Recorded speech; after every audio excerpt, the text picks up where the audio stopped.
Okay. Who am I filming this for? Okay, it's gonna get toasty. Here we go. Oh, I don't want that. There we go. Okay. Welcome, everyone. I don't know who everyone is. Welcome back to Steph Infection. I need to find a better way to say the intro to these because I just feel awkward and I just say weird things. This is another episode of Steph Infection. I am sponsored by JBL and AKG. They sponsor me with the mics and the mixer that I don't know how to use. And Timeless Vapes, hit them up, get your weed in. Guest on today is a very old dear friend of mine. Not old. I'm old too. No, he's an old dear friend. I said old first and paused. Dave Merheje, Canadian legend. Whoa. Yeah. That's the nicest thing you've said to me. You have to go closer. Oh, it's the nicest thing you've ever said to me. You know what it might be? It is, yeah. It took me off. My face is red. He's also sitting on a chair that Dave and I got in a big fight a few years ago, and he left a bunch of stuff here, and I got mad and threw some of it out. But then I ended up keeping one thing, and then I said I'd give it back to him, and now he's sitting in that same chair that I have. I only did it because I adore you. Now we had a rough patch. No, I mean I adored you then. I wouldn't. No. I don't think I would have done it because there's somebody. If I usually get into a situation with somebody where we disagree or something like that, I don't really care for them. I'll just like let it fizzle out and then not really like engage. You know what I'm saying? Yeah. We had 2 years. Deeply care about you, so I just wanted the best, and I wasn't coming from like no malice place. It was out of just like when you're like, I know you're better. I know we're both better than this, and yes. I care about you a lot, and it wasn't any kind of like malice. Well, you also know I'm a raging psychopath. So it's hard to deal with somebody who has an anger problem, myself, is what I'm saying. I do too. So it's like, your anger is more like sporadic. I feel like I'm always mad. So when something even spurts me a little bit, I lose my fucking mind. And then this just spurted a situation where I got very upset. Actually, it is a health problem. I couldn't even talk about it. Yeah, I don't want to give myself credit. I don't think it comes in. It's just because I'm passive. Yes. So I'm passive, so it comes out eventually. But I mean, I'm naturally like it boils up, but it was like, it was just like because I cared and stuff. Long story short, I took a lot of mushrooms and ended up shitting everywhere, and needed Dave to drive me home, but I didn't express it properly how and when I needed to go home, and then we both just kind of snapped at each other. And then I did wake up 3 women the next morning with water coming out of my ass. And they did explain it, that it sounded like somebody was dumping a bucket off the roof of the building. And I was like, no, come into the bathroom. That's me. And I was hurled into a ball on a bunch of wet towels in the tub because I just couldn't sleep. Anyways, I don't do mushrooms anymore. So that's where we're at. You know what, too? I don't think I told you or anyone. It hurt me.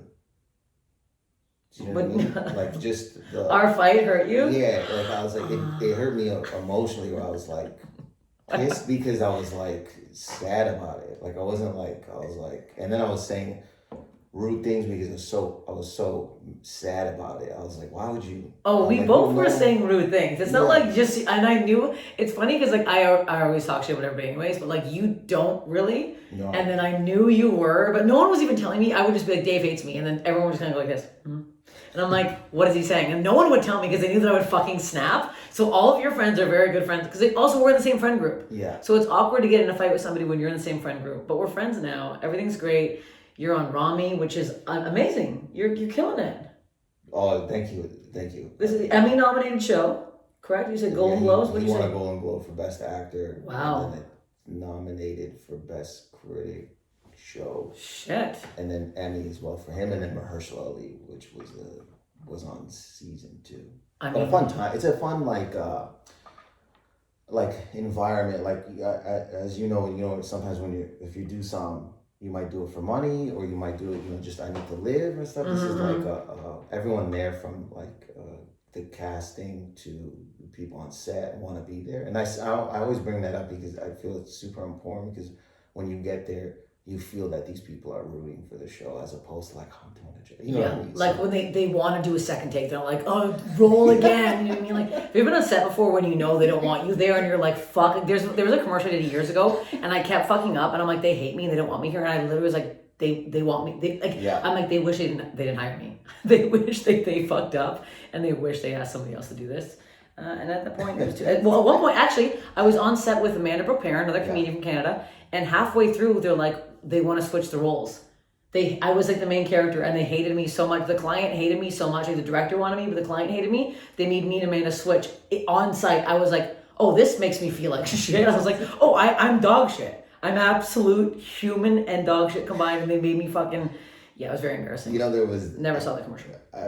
Now that reminds me of this thing where this is a Canadian show called Mr. D, and it was the 8th season. So I was 7 and 8 I did, but 8th season I had done this classroom scene. I had posted on Facebook. I'm like, oh man, season 8's coming out, man. I'm in this episode, and then it's coming out tonight. And then my boy on the post goes, bro, why are you lying, bro? You were in. So I had to ask, and they didn't have time, so they cut the scene. That's like... But he could have messaged me. Personally.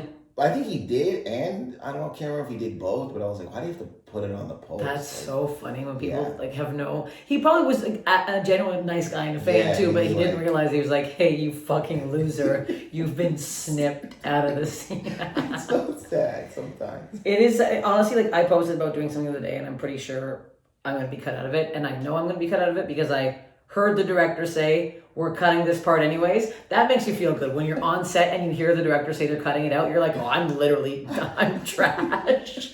I'm actually trash. And then I was like, well, this is embarrassing. And then I already had posted something on Instagram about it, so I was like, thank God it's a story, because that's coming down in 24 hours. Because I'm like, otherwise, oh boy, this is, you. So hearing a director say, we're cutting the scene, like also audibly. Yeah.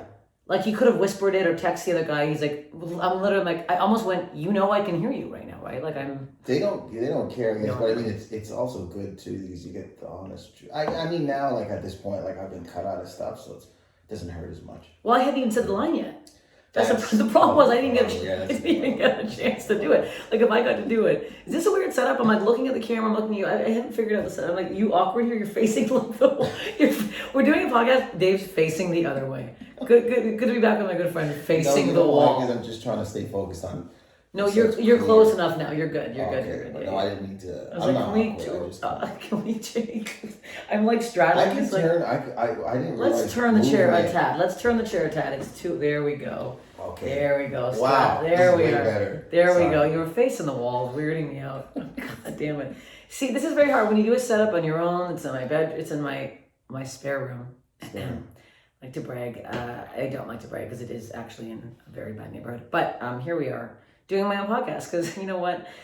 This is where we're at in life. You gotta do it all yourself. I went to the old cafe. Oh, you went to Paris? Yeah. Still.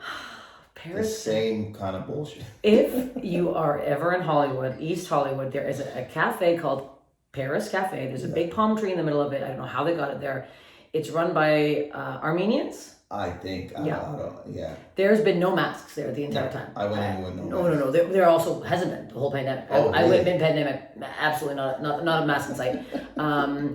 Are they absolutely rude as hell? Yeah, for sure. Do you want service? Not going to get it. No. And yet people go back. My buddy Danny Palumbo goes back. Daniel Webb goes all the time. Like, they don't even have almond milk. You get cream and that's it. There's no options here. I was gonna go.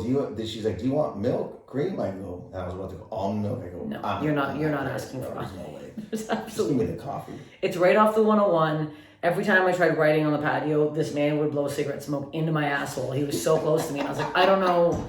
Well, I don't think you're allowed to smoke on here, but it's wild. What's funny too is like older ladies, like mothers and grandmothers, will walk in and cut you in line. Like they don't order. They just cut you in line to look at the desserts and then just leave. No, there's no carrots in the place. It's the Wild West over there. There's no rules. There's never a line. I've been in so many arguments there. I'm like, why do I keep going back?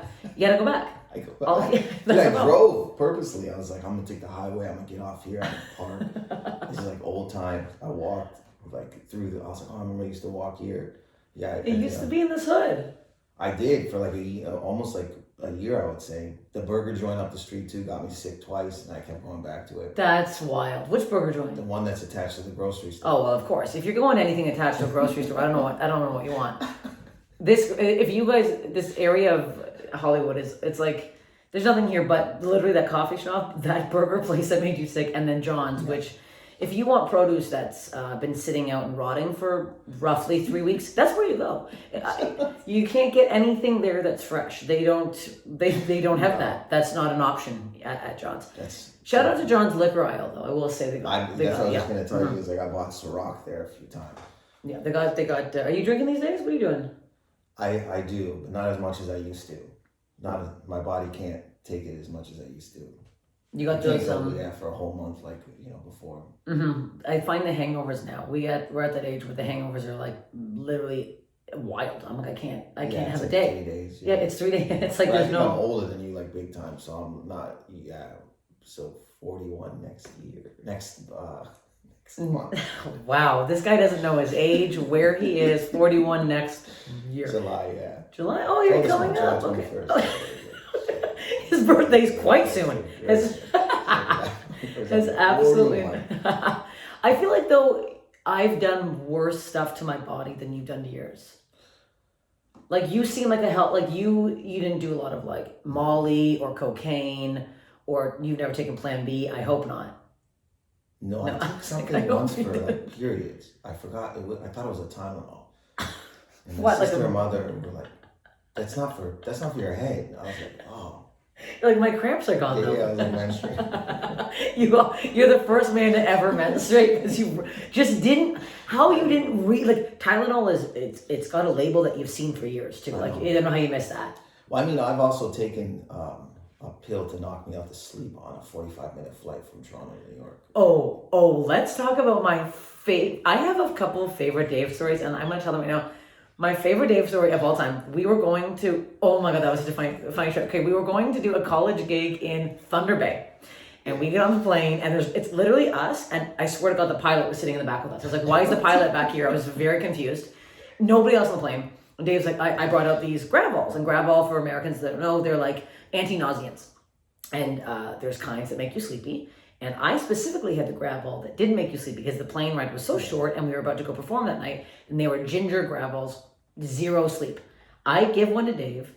Within seconds, the man's snoring. And I look over, I'm like, is this guy crazy right now? We land, he's like, wakes up. He goes, Gravel knocked me out. I go, motherfucker, it says non-drowsy right on the fucking thing. I'm like, how the hell did you mentally told yourself it was drowsy and you went to bed? I was so scared to fly back so then. Funny. I was petrified. Like, I mean, I would take 3 pills. I would be so scared. And big time. Now I'm a lot better. Now I don't have to take pills. Yeah. I can Oh, get really? on a plane and I'm pretty fine. But I mean, before that time that we were doing the show together, I was so scared. I couldn't. I still can't. Like, I have to put the window down. I don't like to see when we take off. It's like I get rattled and stuff. But it's not funny. I don't know why I'm laughing. I'll tell you, it's not funny at all. This is in no means any flex. This is not a flex. It's like how I think last year it was COVID obviously, but it was at a higher level than it is now, and I had to go back to Canada. I was like, I'm gonna book a first class so that I don't have to sit next to as much people. And I realized, I go, man, my anxiety is not existent in first class. Oh, really? It just right out the window. It's like your feet go, like I became snobby. I was like looking at people, but I didn't feel I felt safer. Yeah. I don't know how to figure out the psychology on that. I just felt a complete safety that I never had when I was in COVID. Well, you get treated like with respect. Like the first class passengers immediately get a cloth and like a drink, whatever. In coach, they're like, your bag doesn't fit, and then you're just watching someone shove and break your shit above your head. You're like, someone's crawling on you. I'm always by the toilets. Yeah. Every time I fly, I'm like, oh, I'm a toilet. Put me in the toilet. At this point, I may as well be sitting in the can because it's disgusting. I told people this story, but it's not.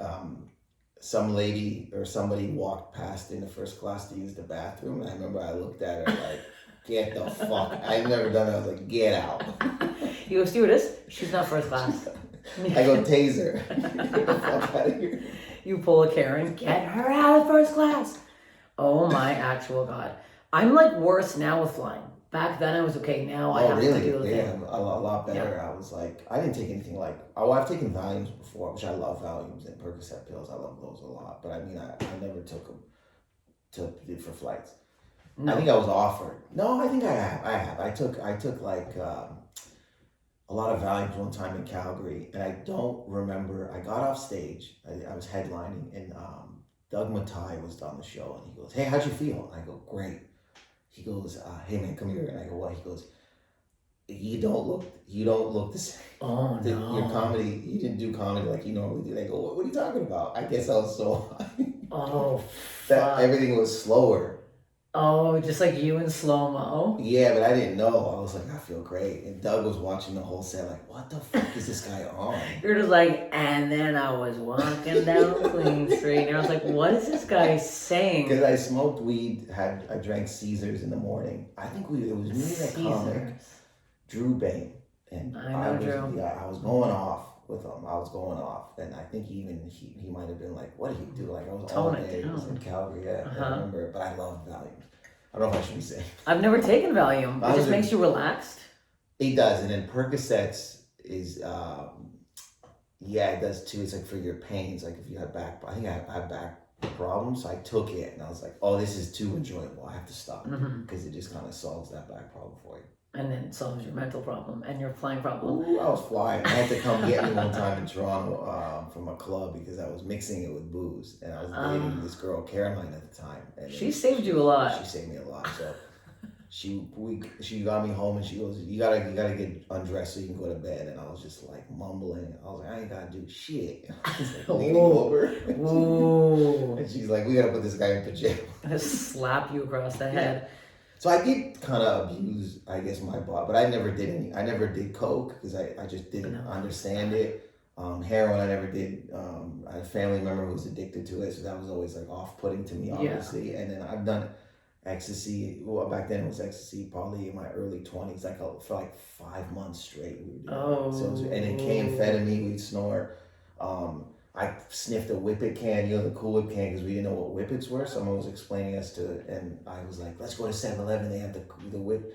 And we'll just do that in the 7-Eleven parking lot. Cool. Then, cool guys. So this is how bad it is. Because you said about health, I took a pill, but I wanted more. And I knew one of the bus boys in this after-hour spot. I was like, can I get... one pill? He goes, I can't sell you one. I can sell you 8. I was like, well, I'm not going to take 8. He goes, you don't have to. You just give it to your people. You can sell it. Just take it from me and resell it. I was like, well, I never sold drugs, but I mean, it can't be that bad. He goes, it's not bad. It's not hard. Just go to the room, the red room, and just start talking to people. I go, let's try it. So I do it. I sell the drugs, but I go to the bathroom to like throw water on my face because it's like, what the fuck am I doing? Like the pill's kicking in.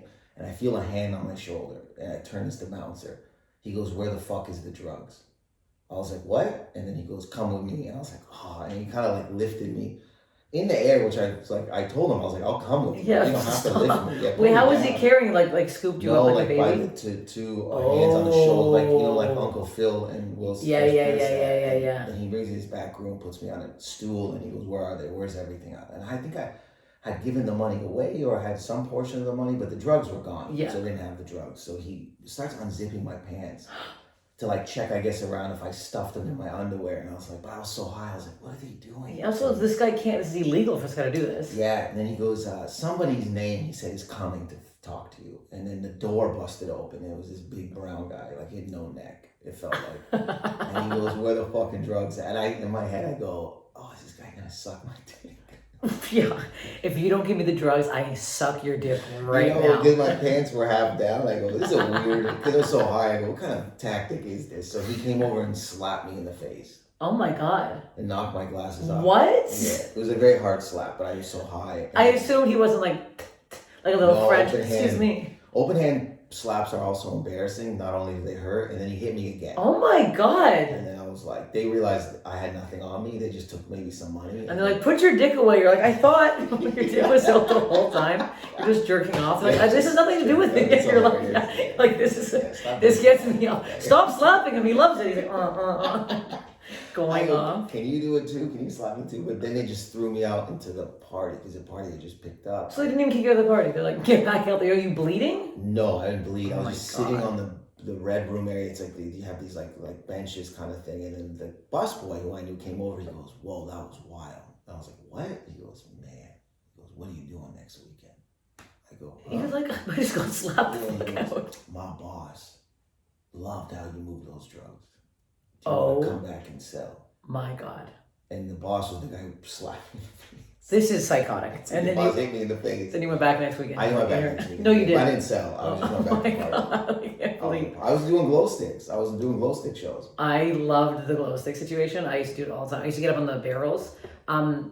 Before I forget, I want to also mention the trip we took to Thunder Bay. The funniest thing in the actual universe happened. So at this point, you were on MTV. I just told the story like 3 times too as well. It's a funny story. So Dave gets recognized in Thunder Bay. So Thunder Bay is a small town in Canada. Dave gets recognized by this girl, probably, I don't know, 16, 17, working at a hot dog stand by herself in Thunder Bay. She's like, oh my God, Dave. And we look over, I'm like, what the fuck? And she recognized you. I'm like, who is this girl? So she's like, do you want a hot dog? Goes to give Dave a hot dog, drops it. We look down. There's about 6 other hot dogs on the ground. I was like, what? And I remember being like, what's with all the hot dogs? And she's like she just kept dropping these hot dogs. She's the worst hot dog vendor ever, bro. And I saw her a week later. In Toronto, yes. In that square with this guy, Kevin. And she was like, hey. And she looked not crazy. She just kind of was like, looked like she was still out of place there. Well, I mean, very strange life this girl had. She was one weekend she's in Thunder Bay, then she's 12 hours back in Toronto with no hot dogs. So many hot dogs on the ground. Like, how do you drop that many hot dogs? That was a lot, and it was like 3 a.m. and Thunder Bay's pretty rowdy, so I don't know if she was getting yelled at and fumbling the hot dogs that she was giving to people. I mean, that's a lot of fumbling. Yeah, it was bad, man. I don't like. I remember I just told that story about the hot dogs on the ground, and she was like, sorry, she forgot that she was working. It was like, and there was like a bunch of them were squished, but a bunch of them were whole. Like, it looked as though she was just constantly like in an earthquake or getting spooked because there were so many dogs on the ground. Like, it just seems like use the tongs. Yeah, she was used. I think she was like, it's adorable because I think she was overwhelmed in her head, which is super, super funny. It was very funny. One of my other favorite Dave Merheje stories is one day he was taking a very long time. We were going, I'm not sure, we were going grocery shopping or what, and I text you, I'm just putting my laundry away. I'm like, it's taking too long. I gotta took it out of the wash, I gotta let it dry. I'm like, what is happening? So I come inside. I'm never gonna forget this. I walk inside, and there's Dave putting his 3rd pair of wet jeans on top of one another. Now I'm talking about over a door. He had put 2 pairs of jeans down and is now putting the 3rd pair of wet jeans over the 2 other wet jeans. And I go, Dave, what are we doing here? What's going on? You're like, yo, man, that was my impression. Yo, man, I'm drying my clothes here. I'm like, okay. I go, can I ask why they're on top? Nah, this is how I dry my clothes. And I'm like, Dave, how long do these take to dry like this? And I go, I don't know, 3 to 4 days. I'm like, you think if maybe you didn't put them on top of each other, David, they would dry a little faster? I've never seen such wild shit in my whole life. Well, and I've been doing it for 3 years, maybe. Psychotic. Because in my head, I thought, you're sweating. I told you it's but I always sweat naturally, but this sounds, as I'm thinking about it, I thought they could exist on top of each other drying. Like, did you not? I understand. Okay, I don't understand. Like, I don't get it either. As I said, it's like I thought they don't. Like, I thought the open air and them being separate didn't matter. I just thought they would naturally. They would dry because they were out. They're out. Yes. So I didn't look at it as like they're on top of each other, which is still insane. But I mean, to tell someone 3 days. 3 days to wait for your jeans is psychotic. It should be. Yeah, it should be a day max. I would be waiting. I'm like, I can't go out. And they're like, why? I'm like, I don't got my jeans. They dry on Thursday. You can't make plans until 3 days out. We're going to this club. Nah, man, my jeans aren't going to be dry for another 4 nights. Sorry. It was crazy. It was literally the craziest thing I've ever seen in my whole. And I remember you know those things that happen that you're like, I'm getting pranked. Yeah. Like I came into you literally putting the 3rd pair over, and I was like, and I looked around, I saw like a couple t-shirts on top of each other, and I was like, it wasn't just the jeans. There were shirts, there were tops. Underwear as well. If I You don't dry your underwear? No, I don't actually. I put them in the dryer. I'm like, you like crispy undies? Nobody wants a crisp underwear. No. What do you, my dad? My father refuses to let us use the dryer, so in the winter, I'm literally putting on a fucking garbage bag over my clit. Like, you cannot, too much money, can't use a dryer. I put on crisp underwear every time I go home. Merry Christmas, we're just all wearing paper bags on our ass. Unreal. I'll never forget those. I'll never forget that. I didn't either. I vividly remember it. I was like, what am I doing? What were you doing? What are you doing now? You're in LA for a bit. You're going back to Toronto. Yes. I got here last year in June. I wasn't going to come. I didn't want to come here. The pandemic got pretty heavy in New York. I got scared. I'll admit it. I got scared. I'm not a true New Yorker, maybe. I just got super, super scared. And my friend was like, his girlfriend lives here. So he's like, why don't we just go to LA? And he didn't like fully convince me. He just gave me like his breakdown. He goes, it'd probably be better. You know what I'm saying? It's more open space. So then I moved it. Pandemic picked up here. Oh, it picked up pretty quickly after you. But you have a very nice apartment. You have a nice place. I went and saw your little shindig there. It's I like nice. it. It's quite peaceful. Landlord's pretty cool. It is peaceful. And then you're going. Can you talk about your recording? I think so because it was posted. So okay. It's like a go film an hour comedy special for Just for Laughs Festival with Bell Media and Crave, which are networks, and Crave is a streaming service in Canada. So you can sit back and just move this. There we go. Great. So yeah, people have Crave in Canada. People have Crave. You can watch Crave out here, can you? On Hulu, doesn't it? Like no, Crave is just. But I mean, I think it would be released somewhat like later on, I guess. But I mean, Crave is like our streaming service. I'd say Canada's streaming. Yes. I assume some listeners here from Canada. You've seen Dave on Mr D for sure. Great time. I enjoy the one scene. Can we get the cut scene? Can you give us the line for the cut scene? Do you remember it? Oh, what had happened is that I had snitched on Jerry, the main character. So the main character wanted to be like a gym teacher for the longest, so that it's based on like loosely on his life, I believe. So I had snitched on him. They did this like expose. Is that what it's called? Yeah. Look at you, big words. Yeah. Thing on Jerry, the character, you find out that I ratted him. And they're like, no, we don't like this part. And I'm doing detention. Like I'm monitoring detention. And then he's leaving the class. And I was like, hey, Jerry. I was like, sorry about that thing. You know how it is. And then he's like, I'll get you back. So he says something like, I'll get you back. And I go, Jerry, what do you mean you're going to get? And then so that's a good acting scene for you. You got very nervous. It's really showing your levels. What's it called? Your dynamic. What's it called? You're showing your range. He was super cool. He's so funny in scenes, but I remember we're coaching this hockey scene. He's the coach, I'm the assistant coach, and we're losing like 10-1 or so. And he's trying to rally them, and I go, timeout. And he goes, did you call timeout? He goes, we're losing. And I go, I panicked. But that wasn't in the script. Oh, they kept it in? He's like, he goes, when we say it again, say that. And he was just super cool. He's very, very fun to work with.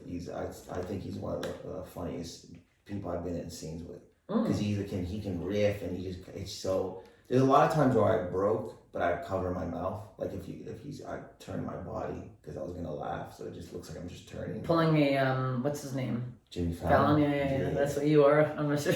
So he gave me my first chance to be. I've never been on a TV sitcom. Yeah. Until then, and it was very like overwhelming at first. Like I remember being there, super scared, super nervous. I remember. I was so nervous, I memorized everything, and I didn't understand the camera switches. So I started doing the scene, and the guy is looking at me weird. But I'm like, why is it these words shouldn't make his face look like that? And they go, cut, and the director runs over laughing. He goes, Dave, come here. He goes, you moved on to the next scene. And I'm like, oh shit, it happens. I've seen it happen. It's never happened. He's trying to make you feel better. I thought you were gonna say you memorized the other guy's lines too. So you're like, "Hey, Paul," and you're like, "Hey," and you're like just doing that guy's lines. So like that would have been psycho. Do you see people do that? It was from Picnic Phase. Now Mark Little. Why am I drawing a blank here? The other guy. Man, he's gonna Kyle. No. Scott. No. I thought I knew. Was it Kyle? No, Scott. When you see people. When you're talking to them and they mumble, like, they know your lines too, they mumble back to it. That's very distracting. People do that in scripts a lot. Well, what's his name? Will Smith used to do that. He memorized everyone's lines in the first. Oh, really? You didn't hear about that? I didn't hear about that. That's a lot of memorizing. He memorized the whole script, so he would mouth their lines. So they'd have to cut them out because that's very distracting. I've seen people do that before and sat with me. I'm like, this is very distracting. No, he wouldn't. They wouldn't cut. It's Bill Wood. Sorry, Bill Wood. I apologize, Bill. I know Bill. I drew a blank. If Bill's listening to this podcast, I'll send him $50. I'm so paranoid. I'll send him $50. Swear to Bill God. messaging me is insecure I am. Yeah. He goes, we hung out for 2 summers. I mean, people are crazy. People would call anyone out. Everyone's like screwy now. This is my favorite part about one of my favorite parts about filming there. It was lunch and I was nervous too. I was like, where do I sit? Who do I sit? I don't do these things. I don't know who to sit with. So I'm just kind of got my tray and I'm wandering. And Jerry goes, Dave, come here. And I sit down and go, Jerry, thank you, man. I didn't know who to sit with or anybody. He goes, I know. I picture you eating just pudding and being so panicked and it being all over your face. Somehow you're like, I don't know how to eat anymore. You're like, why did you just grab pudding? I don't know. Oh my God. Well, we're at that point in the podcast, the old halfway mark, where I like to discuss the reason we're here. Now, as soon as I said Steph Infection to you, I've known Dave for a long time, and things have happened to you, and strange things and ailments, and you might be a bit of a worry wart, if we can use that as a term. Yes, and I have warts. Used to. Yeah. So I'm a worry wart. I'm a worrier with warts. You are the definition of a worry wart. You are a warty man that's also worried. Yeah. So please feel free to dive in and tell the world, the 30 listeners I have, tell the world some strange things that have happened to you. Well, the wart thing happened when I was 14. So I had warts. I think 2 on one eye and 1 on the other eye. But one grew, so we didn't know what it was. So we're talking about like just normal warts, not like planter's warts, like it's a normal little like skin takey wart type thing. It popped out, so it was like a circle, like it popped out. It wasn't on your eyelid. Okay. On my eyelid. So it was weird. My mom was like, "What's this?" And I think it might have been grade 9. So I had glasses too. I just got glasses, and I had buck teeth. So I had an overbite and my 2 front teeth were spread apart. So there was a gap in the middle. So I looked hit. And I had to wear headgear, but not outside. Warts? Yeah, warts. So we go to this doctor, our family doctor named Dr. Paul. I won't say the last name. I was like, Paul's. Yeah, I don't want to, so great guy. Preface great guy. So we walk in and my mom's telling him, she's like, there's a wart. He goes, come here. And then he kind of like puts me in a headlock. Stop. And I think he used scissors. Great guy. If anyone's looking for a childhood doctor, what do you mean scissors? Scissors to cut it off. How big was this wart? It was big. No, this wasn't a doctor. This was like a strange. He had the white overalls on. That doesn't mean he's a doctor. You went to some fucking crazy ass place in Windsor.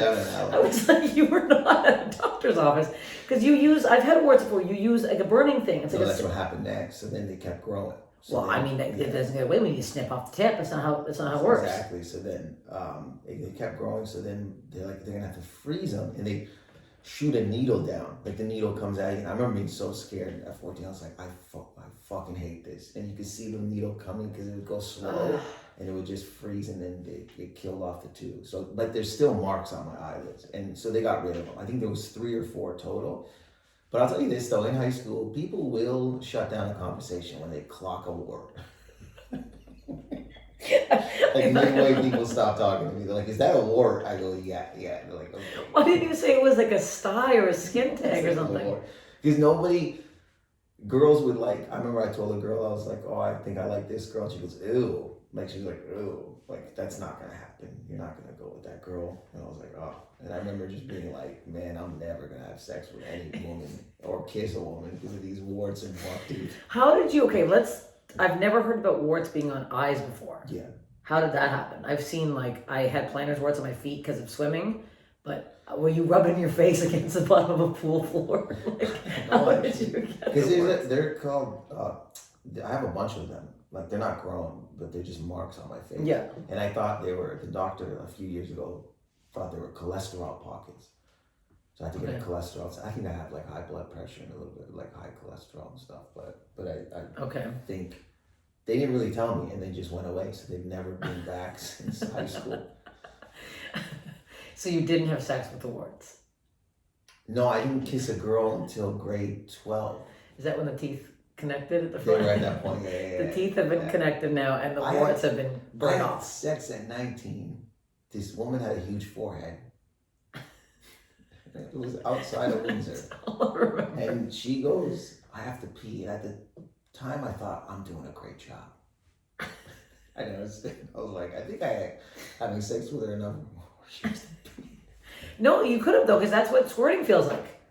A lot of women are very confused. Yes, it is. Is it? I'm a squirter, and I can tell you right now, didn't said it very confidently, it feels like you have to pee. So most women who are like, I can't squirt, I'm like, you probably can. It literally feels like you're going to piss, and then you just go, because it kind of is piss.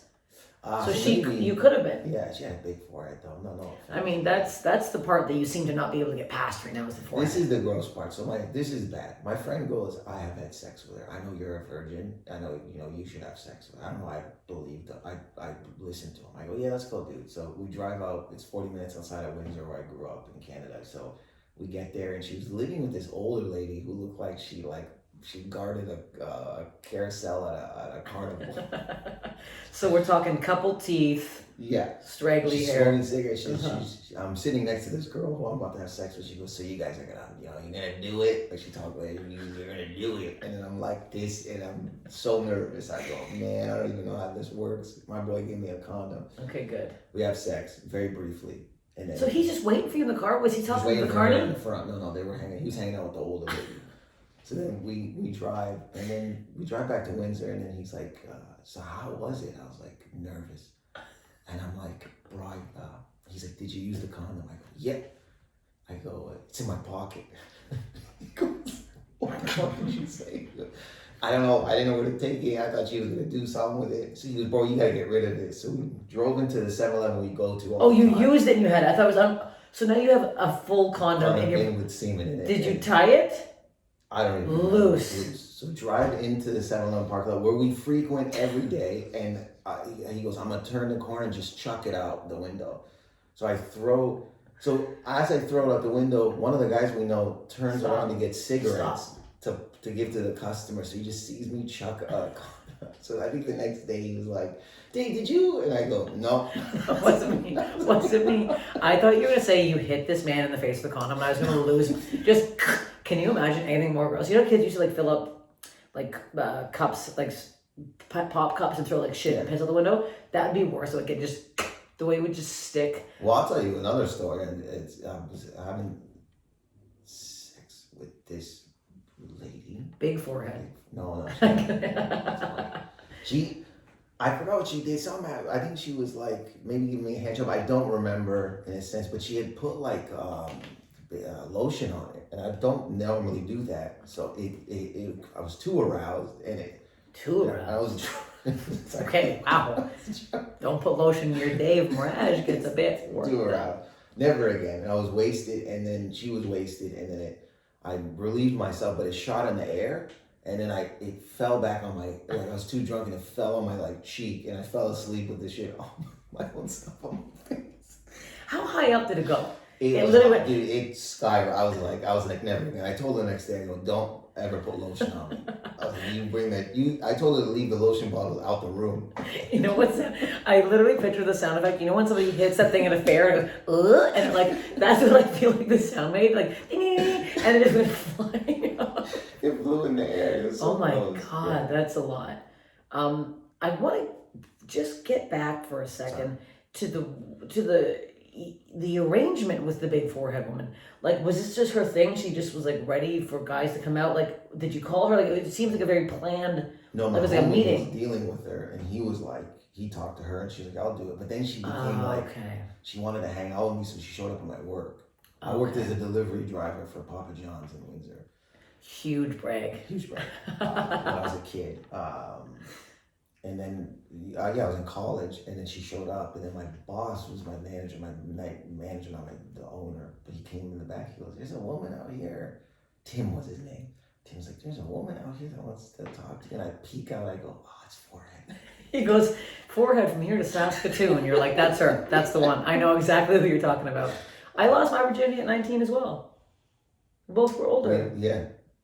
Couple old souls. I waited till I was in love, and clearly you did too. And I don't mean, because I don't mean to be disrespectful to people. The forehead, you never know when you make fun of someone, they're gonna, how they climb. I mean, like when people say I have a big nose, I'm like, yeah. Yeah, I do have a big nose, so it's like it was, and I never noticed your nose being big. People have told me I have a big nose. Someone told me I look like LL Cool J got hit by a nerd. By a nerd. Yeah, the glasses, I get it. And okay. It was very rude, but I mean, I have a big nose, so I'm fine with that. People have told me I have a big nose. I don't see the LL Cool J though. That's where I'm stopping. I was like, that's where we're gonna stop here. Jesus Christ. Seth Rogen, Jonah Hill. Have you ever looked in the mirror? These are not comparisons to what you. What about Adam Sandler? Have you seen Adam Sandler? Yeah, you're right. What are you basing this on? Dave Attell. It'd be like me saying I look like Madonna right now. You'd be like, what the fuck are you talking about? Okay, Dave Attell, yes. Dave Attell, I see. Dave Attell. Wait, first of all, okay, Adam Sandler is... he's a a hot guy. He's a good guy. No, I'm not saying that. Just you have no facial structure at all that resembles him. Someone said I look like Copello. What's that director's name? Copello? Francis, what's his name? I don't know who you're talking about. Copello. Copello. I don't know who you're talking about right now. I don't know any references. Oh, okay. But you have more health things I want to discuss. You have a leg issue you want to talk about. Yeah, my aunt. I just started. I don't know why I'm recording this. My aunt. She was babysitting when I was like 5 years old, and she put me on her bike to go for a bike ride. So I must have been on the handlebars. I don't really remember this. This is what happened. So it's like at her house, and a block away, or not even just very close, is an alley to where our house is. So the same alley that the guy was wearing the doctor's coat and did snip off your wart. Yeah. We know this alley very well. It's a good alley. I fall off the bike. Apparently, my legs got caught on the bicycle spokes. And now you think. So I'm on the ground now, and then a truck was coming out of the alley. It stops to help, to come out and help me, to be like, what the fuck happened? But my dad at the same time just showed up. So he, from his vision, from his scope, he sees a truck in front of his 5-year-old kid on the ground, screaming, probably crying, runs over and beats the shit out of this. The truck. This story took a turn. Yeah. I thought it was something much different. He roughed him up. My aunt is probably in shock. Tells him after that he didn't hit me. After. She was just like. The guy's just bleeding. He's like, That's a bit of a, he gets busy. So they put me in the hospital, and they put one leg up, the leg that was hurt. I think it was in the hospital. My mom just actually recently texted me this year to tell me, she's like, yeah, very sweet. She goes, I sat by you every day until they told me, until they kicked me out. She's like, then I would walk to the hospital every day to be by your side. Oh my God. I was like, oh, I don't even remember. She said, then I had to be in a body cast for the next month. Okay, so what happened? What are we talking? What are you broken? Are you ligaments torn? What's? I can't remember what I tore, but so the body cast. My mom could carry me everywhere, and then when I was 14, I worked at Tunnel Barbecue in Windsor as a busboy, and I come home. I'm like, Mom, my back hurts, but I mean, this is not normal for a 14. I shouldn't have these back pains. I'm 14. She goes, let's go to the hospital, the doctor, and then we tell them about the accident, and then they're like, well, they do X-rays, and they go, well, your leg they didn't monitor the growth of your leg, so your leg is longer than the other one, so your hips, and it's I think a curved spine. So we'll give you the options, and the option I took was I have to wear a lift in my shoe for the rest of my life. So they designed a lift to put in my shoe, and I have to wear that forever. Right now? From 14 till now, I've been wearing it. So 14 to 40 years old. Is it the same shoe, just so in one shoe, like an insert? It's an insert. That's it? Every shoe, yeah. And now you feel... outside. I'm wearing it in the house and stuff. I'll tell you what, you're doing a service here for everybody. Exactly. I saw John Hastings in sandals the other day, a friend of ours, and I almost have to party. I don't even have to know what his feet look like, but just based on his head. I have 2 words: Fred Flintstone. Okay, that's the 2. The guy's been walking around like never had his feet. He's been pushing a car with his feet since the guy's been born. I literally swear to God, this guy's feet make me sick. I don't care if he hears this. I told him his face. It's so insane. So if you don't have the lift, you have like you limp? feel it. Well, not limp, but you just feel the balance isn't there. Okay. Because if you feel like I'm obviously like the one hip, you can feel it. If you touch my hips, you can feel that there's one high shit. other. So it's not like, you know, people are like, oh, my leg's short than the other. No, there's an actual like. There's There's a and it's just uncomfortable. It gives me back pains if I don't have the lift in the shoe. I can feel the drop. You never really noticed it till you were 14 because you probably weren't like when you played sports and stuff at school and stuff. You never noticed it then. No, because I was standing as a busboy for 8 hours. Right. You know, and it was bad. It was like a bad pain, and then so then now I wear it. It's only hilarious if like I remember losing it at a house party, and I make an announcement. I was like, "Does anyone see my?" And then somebody came out the kitchen and was like, "We found it, bro." And it was just very sad. But it just looks like an insert, like a people. No, it's like design, like it's like thick. It's like brown. It's like thick. Yeah. Do you have to change them up a lot because it just like wear down? I have to change this one because I started seeing a chiropractor in Toronto before I got back here, and then she's like, "You need to get a new lift." I just haven't done it. She's like, "This is too old." Are they expensive? No. It's just you have to go put it in clay, right, and read. Right. You learn something new every day with Dave Merheje. She's got one little nubby. Like, no, I'm kidding. She said my uncle though would come pick me up and take me around and stuff like that. They bought me a lot of toys. Apparently, I would throw the toys on the ground. And I guess the nurses liked me and stuff like that. So it was like. You were just having a ball. What happened to the truck driver? He's dead. Your dad just. My dad was like super like snap, man. That's such a dad mode though. Just showing up and seeing a man just like boom, boom. Did you see that video? I don't know. It's like circulating TikTok right now of this guy who his son got sexually assaulted years ago, and he went to they're bringing the guy home who molested his son, and as he's in the airport, he had like a hat on. He's trying to make a phone call. Turns around, and shoots the guy in the head. The dad? The guy who molested the son. He shot the guy who did it. Holy shit! And he got the town was so like nobody was against him. The town was like, fuck this guy. They put together like a GoFundMe. This is years ago, like before GoFundMe, but they put together his bailed him out. The guy got like 3 years like on probation. What? It's nuts. That's nuts. Yeah, that's nuts. But it's like that, like in that situation, it's like your dad saw that. Like your dad didn't even need to ask. Your dad was like panic mode, dad mode. My son's hurt. This guy did it. That's it. Like this guy was like, this fucking asshole ruined my son's life. This is a fucking disgusting pig. Bye. See you later. Well, even my dad's not this super emotional. Like, you know, he loves us, but he's not like, you know, constantly telling us, like, you know, but he loves us. But I remember he has an old Charger, like the green Charger that he's kept, the 68 Charger. So he had just told me like 3 years ago, it's mine. He's like, I'm giving it to you. So I was like, oh. So I remember I would go look at it. It was at my grandfather's house in the garage. And then I see by the steering wheel, he had taped a picture of me and him as a child. Oh my God, I'm crying. Yeah. Oh my God, that's so cute. Yeah, I was like, but I don't think, I know, Bob, you have this picture? And, you know, again, he's not emotional. He has a thick accent. He goes, yeah, man, it's you when you're little. Like, he just didn't want to. You're like, yeah, I know what it is. I'm just trying to be cute about it. You're like, oh my God. So it's like, but you know what? To my other siblings, I don't think he has pictures with them like that. So sorry. So you're the favorite. Oh, they know, man. The streets and them know. I know my sister's the favorite, but my parents refuse to acknowledge it. And I'm like, I'm okay with it. Yeah.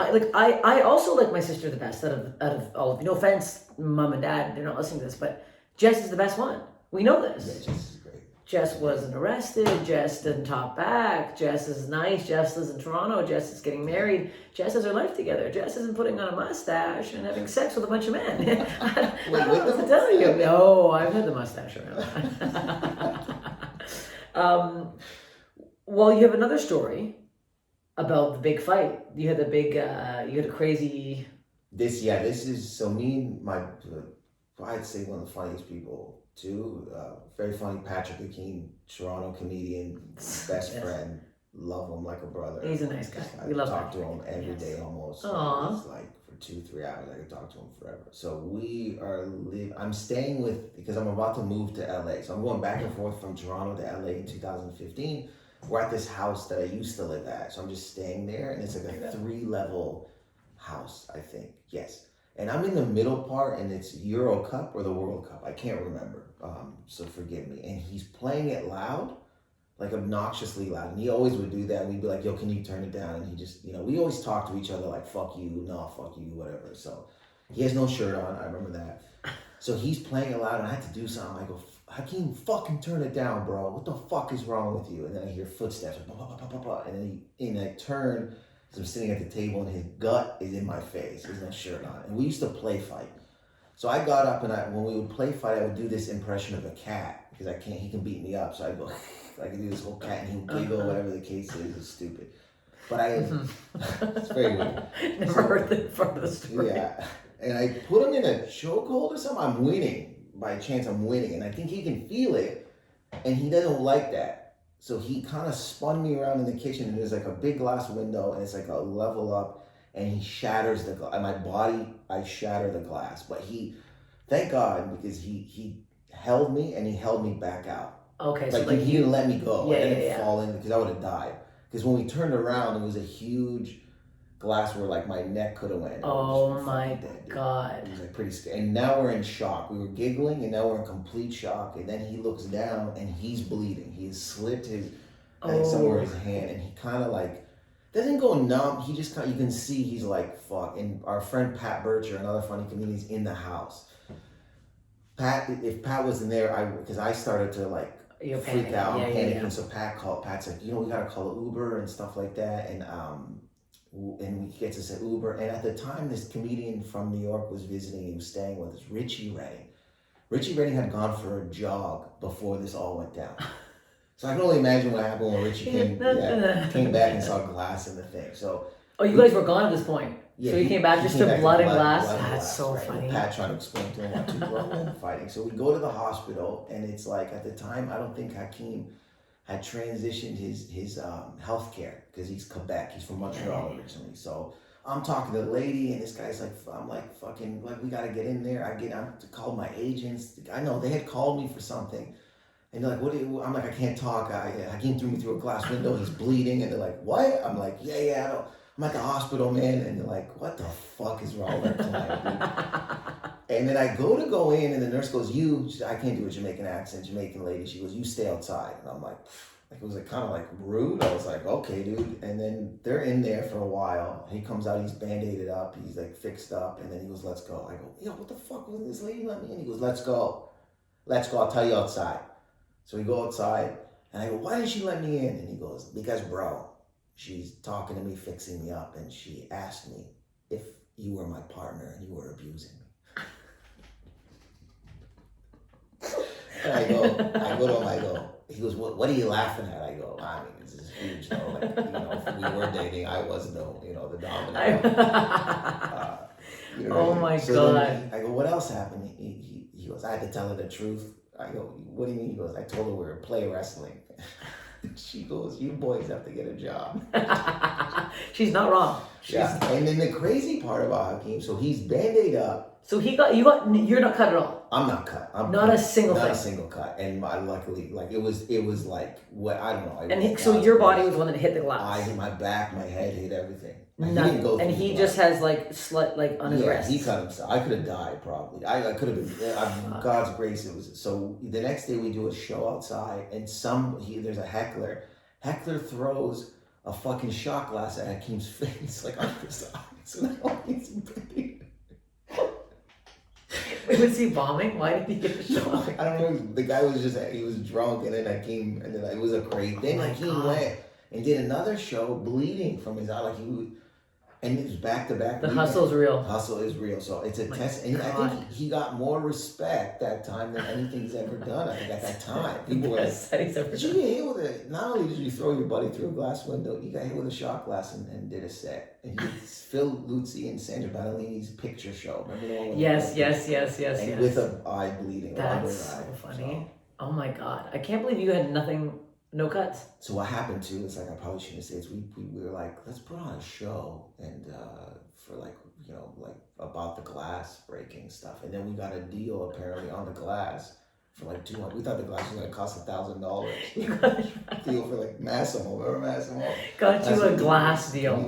Massimo calls us. He goes, he's the news. I got a deal for us at $250 for the glass. I'm like, what?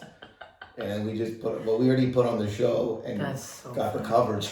That's so fucking funny. I thought you were going to say you shouted out the glass company and they were like, here you go. And then we go, let's do another show, bro. We sold this one out, and then the next one didn't sell out at all. We learned our lesson. We're like, we should be honest. That's wild. Yeah. No cuts at all. It's weird in that panic mode when an accident like that happens. You think you will know what's going on, but you don't. You're like, okay. And you mean like when like you see the blood, you're like, that's happening. Like, what do we like? You kind of need that third party there to be like, let's organize, get in an Uber, wrap it up, like, because you're just so fucked. Like I remember, my ex-boyfriend Steve. Yeah. Me, him, and this guy Will, when they were playing hide and go seek in our 20s, at park up north of like Dufferin and DuPont playground. So stoned, we're literally playing tag. Will runs under this bridge, this like little kid bridge. We just hear hits the ground. I'm like, uh-oh. We come around the corner. I just see a pool of blood in the sand, and I go, oh my god, oh my god, oh my god. Will's hat off. He had skinned, so to the crown of his head. He ran so fast, he just lifted it right up, and I was like, oh my god. He's like, and he was like lying there high, and I go, oh my god. I'm like, oh my god, and Steve's like, oh, and Steve like froze, and I went, I'm getting a cab. I run down to Bloor like a psychopath. I'm like, we need to go to the hospital right fucking now. Run back. Will, I'm like, hold your head down. Keep your head down. We get to the emergency right by Kensington Market. You know, the hospital right there. Yeah. St. Joe's, whatever it's called. So he goes in. It's like, I swear to God, there's a stab wound there. It was packed. It's like a Friday night. People are there from a clubbing. And we're playing hide and go seek like psychopaths. The woman that cleaned his head fucking did him wonders. She cleaned it so well, pressed it so hard tight, and like wrapped it so tight with like bandages that it like sealed it back together. We were in the fucking emergency for like 7 fucking hours. He had to get 17 staples in his head. Staples, the whole thing, like it grew back. His hair never fucked up. He still has his normal hairline. It was like, how old were you guys? Like 21. Oh shit. It was fucked. But like I'll never forget that. Like I was stoned, and immediately I'm like, and now I'm sober. Like you go from like the complete panic mode to like, okay, something has to be done, and we're doing it. I remember the cop driver was like, if you get blood, I'm like, I'll pay for whatever fucking blood. Like I'm like, this guy's gonna fucking like, we need to get to the hospital right fucking now. Like, holy shit. It was like, it was scary. I remember being like so scared for him. Obviously, he's my best friend, so I was like petrified. And especially like, you don't know how deep it is, and like it's like splurting out. Like now we laugh about it big time. Now none of us have really told it in a set. I think he has, but it was just very funny. Like, it brought us closer, obviously. I remember walking home, we were just like laughing. We're like, what the fuck happened? 3 hours ago? It was so normal. We were just watching the fucking game, and now. It was so normal. That's fucking crazy. Excuse me, I'm glad everybody's okay. Time for the segment portion of the show. Because it's toasty in here. If you guys can see us, if you can't see us, we are a couple of wet hogs. Yeah, you did. You actually stopped sweating. Yeah, you stopped sweating. I started sweating more somehow. So one of the questions is, what is something crazy that your parents told you growing up? Like a fib or something about your body that kind of freaked you out? I don't know if this is a fib. My mom told me if I masturbated, Jesus would choke me in my sleep. What do you mean you don't know if that's a fib? I mean, like in a sense about your body. Yeah. So it's like she said if I jerked off, Jesus would choke me in my sleep. Really? Yeah. Did she ever catch you jerking off? No, because I jerked off in the bathroom. Into the toilet. Oh yes. You know what? Yeah. Let's discuss this, because this, out of all the body things I've ever heard in my life, this might be the wild. To this day, you still do this. You stand up over the toilet and you come into the toilet. Yeah, I won't. I've done one time maybe in the bed, because I just feel I don't want anything to get on a bed sheet and I don't want to wash. I don't like washing my bed sheets. It just takes forever. It doesn't, but in my head it takes forever. Like, are you putting your thumb over the tip of your penis when you come, like a hose that sprays out? Why can't you control where it's going? This is my question. Where is the cum going? I know I can control it, but it's just the worry of if it doesn't hit the napkin and it gets on the bed sheet, I can't sleep. Right? Napkin? Get a towel. I mean, now you're using a Kleenex? Yeah, I use Kleenex. But then I gotta wash towels. And then he's gonna put the 3 towels on each other. They're not gonna dry properly. Okay, no. Wait. I told you this too. I've only watched 2 porns. You've only watched 2 porns? 2 porn. I watched a porn a long time ago in 2006, and I just watched a porn because a friend or a girl I know is in porn. And Okay. I was like, oh yeah, and I saw it. I was like, huh. It was more of like a curiosity. Yeah, But that's yeah, the yeah, only yeah, porn yeah, I've yeah, watched. yeah. So are you lifting up the toilet seat or the Oh toilet? yeah, Okay, okay. yeah. I made the mistake of not lifting. So you're standing. Standing. Are you leaning against the wall? I need to get the whole picture. Yeah, sometimes I'll lean, sometimes I'll put my hand on the shower part. But I use my imagination. I told you this. I have stories. Stories. Are you in the stories? Yeah. Okay, I was like, if you're picturing somebody else, I'm gonna be fucking freaked out. It's me. It's me, and like like there's like stories. It's like, oh, this person can't be with me, but we have like sex. You know what I mean? You're very innocent in this weird way. I feel like it's not even sex; you're just foreplay. And No, that's there's some passionate okay. sex, and then there's stories where me and the girl, like, obviously we're not gonna date, and it's just like pure sex. Okay. This story thing is wild. I'll watch a porn and fast forward just to the part of the coming. I'm like, get me there quick. I won't sometimes masturbate to someone I like I want to be with, because I feel that's weird. So but it's all weird, you know what I mean? But if it's someone that I probably wouldn't date, I would. I'll tell you what, this is all very weird. The standing alone, I don't think I've ever stood up and masturbated in my life. It seems strange. I don't even know how to do it I did it the other way once, and I was like, wow, this is weird. I think I sat on a couch. Well, that's even weirder. Try lying down. Lying down is quite nice. I'm not sure. Maybe I'll do a call-in section on this one, because this seems like I need to take a poll, because there's no goddamn way anybody else is doing it the same way you are. Could you imagine someone? Are you almost done in there? Give me a minute. And then we walk down the aisle. Like, I feel like you have like, do you have like scripts in your head? Yeah, there's one that there's a wrong one. This one's wrong. This is This is like she's cheating on her. Okay, so it's like kind of like a cuckold, not cuckold. I guess it's not that term. No, the guy's not around. The guy's not around. He's just like, we're like maybe sharing a hotel or something like that, and she's in another room, and then it's like. This is such a backstory.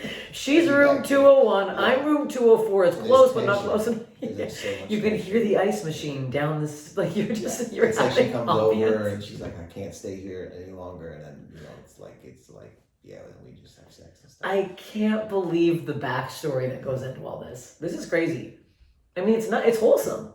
It is very. It's psycho. It's super weird. Oh, it's strange. Yeah, it's very weird, but it is. It's because I guess it's someone else had talked to me about it, right? They were like, they're like they need to know that the people in the porn are like into each other for them to like. The reason is I don't know. I remember being like, I don't know. I guess maybe because we didn't really openly speak about sexual stuff as kids. Yeah. Our parents. Yeah. And I just saw the porn. I was like, it's just like fucking. Like there's nothing to this. It's No. Fucking her in a Gap clothing store closet. That's the porn I saw, and I was like, oh. I was like, this is weird. Like I didn't feel aroused. I felt like horny, but I was like, what the fuck? And he's like fucking her, and it's just like there was a disconnect. Yeah, there's definitely a disconnect. There's a disconnect, and I was like also like, where am I? I was too scared to watch porn as a kid and get caught. I was like, fuck, what do I got? Okay. How do I figure this out? Oh, okay, I'll just like jerk off into a toilet, but with my imagination, so no, who's gonna catch me? You have a great imagination. Also, this is honestly it is very nice. Ladies, if you're looking for a wholesome man that'll just use memories from the past, or you're just writing scripts. You're writing like softcore porno scripts in your head. Yeah. With a massive backstory. Yeah. So we pull up at the same time, but we're both in different cars. Yeah. This is wild. I'm watching nasty ass shit, and I'm like, and there we go. I can't, you know what I mean? I'm just, I think I've lost all hope for love and humanity. That I'm just like let me give me a rock. Steph, my friend encouraged me. She's like, my ex-girlfriend, one of them, she was like, I know you do use your imagination. She's like, you could jerk off to my mom if you want. I was like, yeah. Well, I'm telling you what, I'm not going to say that. And if you do that, I'm going to lose my fucking mind. No, she doesn't make the cut. No. I mean, like, she... Oh, now my mother doesn't make the cut. Well, now I want you to jerk off to my mother. Oh, my God. I just want people that contributed to the stories. Yes. I mean, I didn't hire her as a writer, but I mean, You just have a draft on your phone. Ideas for the standing up portion of my day. Like, you don't even call it masturbating, you call it my quiet time. But I mean, Steph, it's like you've probably met someone and you're like, I can imagine having sex with them. So what's the Yeah. John Hamm. That's what I I'm try saying. putting him in my head sometimes. That's but still, what's the yeah. difference? Yeah, I no, mean, that's true. You know what I mean? It's like you're thinking of John Hamm. So if John Hamm is out there and he wants to help me make this, I keep mentioning. I've also heard like not a lot of girls, maybe a few girls in my lifetime have messaged me and like, oh, I'm watching something, or I'm watching you do something, and I'm masturbating. Oh, like your comedy? Yeah, or on like TV, or they're like, I'm just using a picture of you in my head to. So what's the? I mean, that's nice. That's flattering. But mine is leveled up because there's a story. Yeah. There's a journey. There's a director. There's a journey. There's a director. He has a guy with a boom mic coming in for no reason. There's craft table. I think crafty for your own fucking jerk off session. I'll tell you what, I don't think anyone's doing that to me. They go on my Instagram page like, oh, she's wearing a mustache again? Well, guess what? No, you'd be surprised. Guess what? You'd be surprised. There's probably. I don't want because I think like you look, and you're good looking lady. You know, so sure. like because I think it may come from insecurity. Because I remember there's one girl that messaged me and she, like used to, and she'd be like, "Man, I'm so turned on," and I would always laugh. I don't know why I couldn't take the compliment. I'm like, what is she? There's no way this woman is like overly turned on by me. Like, she is. So it's like, for some people, yeah, you don't know. That's true. Do you know what I mean? I don't want to tell you that yet. I don't want to know. I don't want to know either. Like, she tells me, and I'm like, I feel weird. I'm like, is she doing it? Is she thinking about me with my glasses on or off? You're getting very sitting, standing. Yeah. Am I eating a shawarma? What's going on? Final question of the pod. What is the wildest health thing you've ever heard? You know, look, I didn't have one. And then as we were talking, I thought about something. It was the scariest thing I seen because it was my sister. And I was like, I remember I was like, this can't happen to my baby sister. I love her so much. This can't. We were young, and where my grandma and grandma lived, our neighbors, their neighbors were like, the boy was my age and the daughter was my sister's age. So the four of us always hung out. He's grabbing this metal rod and in the alley and he's swinging it, right? He's just playing. So my sister runs and it hits her in the eye. Like the thing hits her in the eye. And then I remember like time froze. I was like, open eye? Yeah. And then I'm like, and she was young, and I just remember everything went silent, and then just you're hearing a buzz sound, and I was just like, I was terrified. Because it was man, I can't, this is my sister. And it was just like, I didn't know what to do. And then the families all came out. The kid got so much in trouble, man. What happened to the eye? They fixed it. She had a patch. Like did it like cut it or anything? Like I don't think so. Because she's fine. God, but it was like God. It was like, yeah, I still remember. I remember the alley. I remember her scream. I remember and she used to put her hair in a bun and stuff. And Maddie is pretty agile and athletic and stuff. And she just ran into. That's literally a nightmare of mine. Anything eyeball related is like same, fucking. Bro. And I was running, and then it went, and I remember her going, grabbed her eyes, like, yeah. And I'm like, oh shit. And I still remember an hour or 2 hours later, I couldn't, it's just I just couldn't speak. And my mom and dad are yelling at me, what the fuck were you guys doing in the back? And I was like, Miss Maddie, all right? And, oh my God. She's fine, you know what I mean? Now, obviously. But I mean, she was fine back then after that. But she had this patch. Oh my God. Yeah. At that age, that's a fucking nightmare. It's a nightmare because it may not have, it didn't look gross in a sense as I couldn't see, but I mean, it was like. So it didn't bleed or anything? I don't remember it because I was so this is my sister. Holy, I was like, fuck. You love your sister, you love your family. Yeah. It's like me, because back then, me and my sister hung out every day of our lives. We stayed in the same room. Yeah. Like 2 beds in there. We were like the home. There's no home. Yeah. So I was like, not that we're not homies now, but I mean, man. No, and seeing her get hurt. Every hour of the day and getting in trouble together, lying for each other. We were just, me and Maddie, it was just, me, Maddie, and my cousin Danny were just together all the fucking time. And then you're like, my sister has no eye now. No, I'm glad she has an eye. She has an eye, and I think now she would have beat the shit out of her. She's very sassy, but it was like, wow. That kid got in trouble so bad. I mean, you should be swinging around a metal rod if no anything here. His parents, I think, hit him, and with the metal rod. How do you like it? You're like, oh God. Immediately after. Oh fuck. We heard I heard it. It was like houses were side by side. And that's the last time he swung a metal rod. God. Well, where can everyone find you here? Your special is going to come out probably 5 months, maybe. Who knows? But I mean, now you can just go to Netflix, Comedians of the World, Amazon Prime. You can watch Ramy on Hulu. Yes. Season 1 and 2. And if you're in Canada, it's on Stars and Crave. And then I think all over the world, but I don't know the exact stuff for the other world. And you have albums out? Yeah, on Apple and on Spotify. Follow them. And because he'll be like, why didn't you say it? The Beautifully Anxious is a podcast we do about mental health with Phoebos is my co-host and a real therapist, Ben. Great. You can find it on Apple and stuff like that. Listen to all this. Follow him and everything. Thank you for having me. Thank you so much for coming, Dave. And thanks for listening. Keep listening to Steph Infection. Please subscribe and rate and leave a comment if you want. It's so nice. Yeah, I thought Staph infection, I'd have to tell about a sexual transmitted disease originally. I know, it sounds like it's going to be, but no. I mean, no, we don't need it. It's too hot to get into that. Okay, thank you so much. Thank you. We gotta get this fan on. Holy fucking shit. It was hot at first. Holy fuck, man. Like, thank you. Oh my god, let's get the fuck out of here. Stop this. I probably have to go sit